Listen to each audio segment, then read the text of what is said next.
Good morning students. Ulysses की हमारी poem चल रही है जो कि ड्रामेटिक मोनोलॉग है। और यूलिसिस बहुत बड़ा वॉरियर है ट्रोजन वॉर का। वो अपनी स्पीच दे रहा है और उसकी इनहेरेंट डिज़ायर है throughout this poem. His inherent desire is to do adventure, to do travelling, यही सारी चीज़ें। तो this is the fifth video on this poem and I am making small videos. एक मैं ये बात पहले भी बता चुकी हूँ बिकॉज एक तो टेक्निकल इशू है, ज़्यादा बड़ा वीडियो बनता नहीं है। दूसरी चीज़ I have to make you understand, है ना। इसमें जो स्मॉल्स वर्ड्स आ रहे हैं, फिगर्स ऑफ स्पीच क्या है, सिम्बॉलिकल इंटरप्रिटेशन क्या है, that I am giving you in detail. तो ये एक ही वीडियो में पूरी पोएम कंप्लीट कर पाना 2 या 3 घंटे की, वो पॉसिबल नहीं है। वो वीडियो के माध्यम से तो पॉसिबल नहीं है। इस ऑनलाइन प्लेटफॉर्म पे आई डोंट थिंक पॉसिबल नहीं है, फीजिबल भी नहीं है। And you also will not be able to study it properly. एक ही बार का 3 या 4 घंटे का वीडियो आप कैसे मतलब पढ़ पाएंगे। तो लेकिन आप ये ध्यान रखिए कि कौन सा वीडियो पहले है, कब है, वो आप देखिए उसको, ठीक है। I will be giving the title also. इसमें आई विल ट्राई कि make it more accessible to you and more easy for you to distinguish कि हाँ भाई कौन सा वीडियो कब का है। ऐसे मैं ट्राई तो कर रही हूँ बट फिर भी आप उस हिसाब से उसको देखिए and please try to understand this poem. थोड़ा सा टिपिकल है बट आप प्रैक्टिस करेंगे तो इट विल परफेक्ट।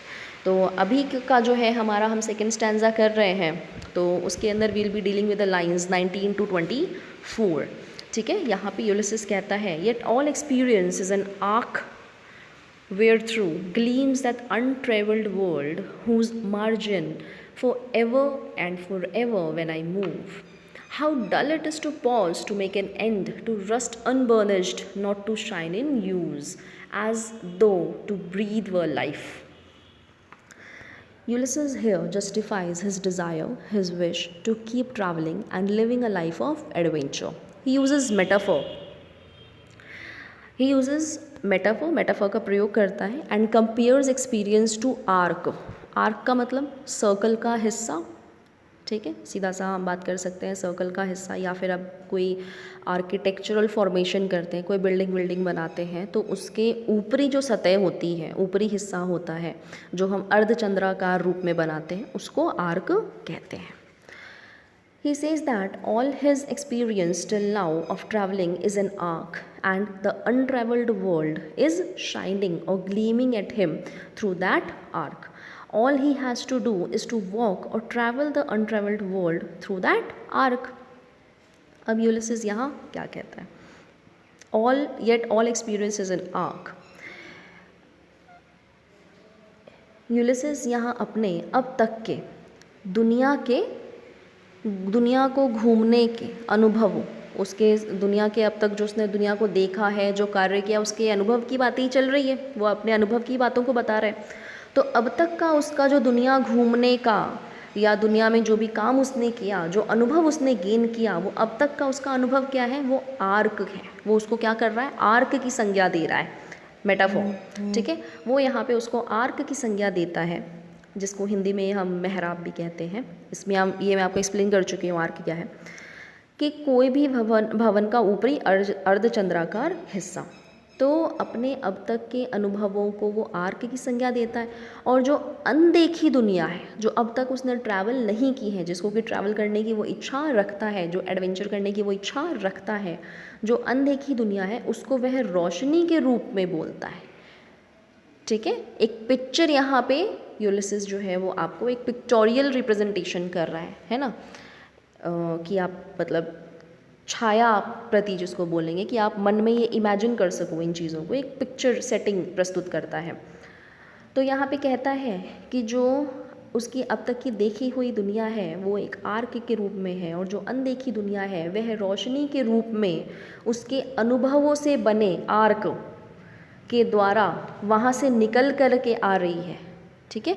जो उसने अब तक का अपना एक्सपीरियंस जो है वो आर्क है, वो एक जगह खड़ा है, ठीक है। पिक्चर इस तरह से बनाई है कवि ने कि वो एक जगह वो छवि जो है वो खड़ी है, और जो अनदेखी दुनिया है, अब तक अनट्रैवल्ड वर्ल्ड है, वो रोशनी के रूप में उस आर्क से होते हुए, उससे गुजरते हुए आती है और यूलिसिस के ऊपर पड़ती है। ये वह पिक्चर मतलब बनाता है कि उसके ऊपर चमक रही है और अपना प्रकाश वह डाल रही है। अब इसका ये तो पिक्चोरियल सेटिंग हो गया, इसका मतलब क्या है, कवि कहना क्या चाहता है? Symbolically means that the untravelled world, it is referred to death. Untraveled world here refers to death. That is, the untraveled world or death is always looking at him through the arc of experience, but somehow seems to recede as he keeps moving. पहले की दो पंक्तियों में जो ये है, yet all experiences an arc where through gleams that untraveled world whose margin. पहले की दो पंक्तियों में, दो लाइंस में कवि एक दृश्य प्रस्तुत करता है जिसका कि प्रतीकात्मक वर्णन है। अनट्रेवल्ड वर्ल्ड का मतलब है मृत्यु। कवि के अनुसार उसके अनुभवों के मेहराब या आर्क से मृत्यु उसे देखती है अपने समय, है ना, मृत्यु उसको देखती है अपने साथ ले जाने के लिए। लेकिन ज्यों ही वह आगे बढ़ता है, मतलब और एक्सपीरियंस करता है लाइफ में और आगे बढ़ता है, तो मृत्यु फिर पीछे हट जाती है। The more he travels the more the margin और the edges of the untravelled world recede और आर कवर्ड अप। जितना वह आगे बढ़ता है, जितना वह जीवन को जीने के लिए आगे बढ़ता है, ट्रैवल करता है, एडवेंचर करता है, उतना और जितना वह अनुभव लेता है, उतना ही मृत्यु का जो रोशनी है और मृत्यु जो है उसको देख रही है, उसकी तरफ देखती है, वह कम हो जाती है। ठीक है। Then Ulysses says that it is very boring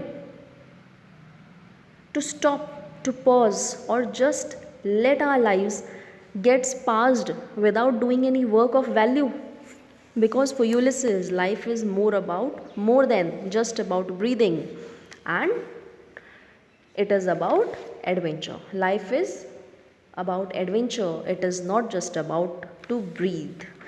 ठीक है। Again he uses metaphor and compares human life to metal. He says that just as a metal becomes a rust and do not shine in its life, then it is of no use. In the same way, human life is of no use if it just passes off in vain or uselessly without doing any valuable work. ठीक है। अब ये जो lines हैं आगे यहाँ पे Ulysses कहता है, how dull it is to pause to make an and.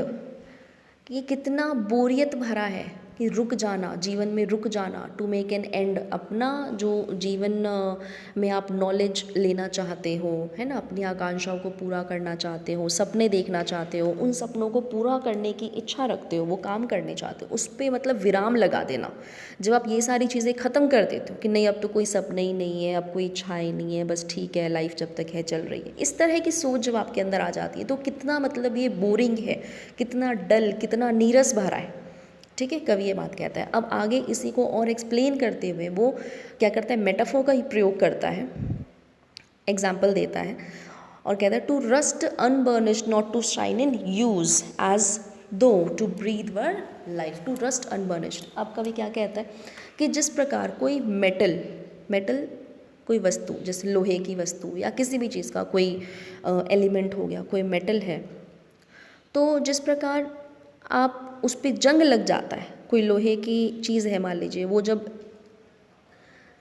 जंग उस पर लग जाता है तो वह चमक नहीं सकता, उसकी चमक वगैरह ख़त्म हो जाती है, उसको यूज़ करते रहना पड़ता है। दोनों तरफ से है, जंग लग गया तो किसी काम का नहीं है, और उसको आप यूज़ नहीं करोगे तो उस पर जंग लगेगा, किसी काम का नहीं रहा। ठीक है, दोनों तरफ से है, तो उसको यूज़ करते रहना पड़ता है। तो उसी तरह से बोल रहा है कि ह्यूमन लाइफ, हमारा मानव की का जो जीवन है वह भी उसी प्रकार से है कि अगर आप अपने सपनों को, आकांक्षाओं को, जो आप सपने देखते हैं उनको पूरा करने के लिए कर्म नहीं करोगे, एडवेंचर नहीं करोगे, वो इच्छाएं नहीं रखोगे, तो इस प्रकार का जीवन किसी यूज़ का नहीं है।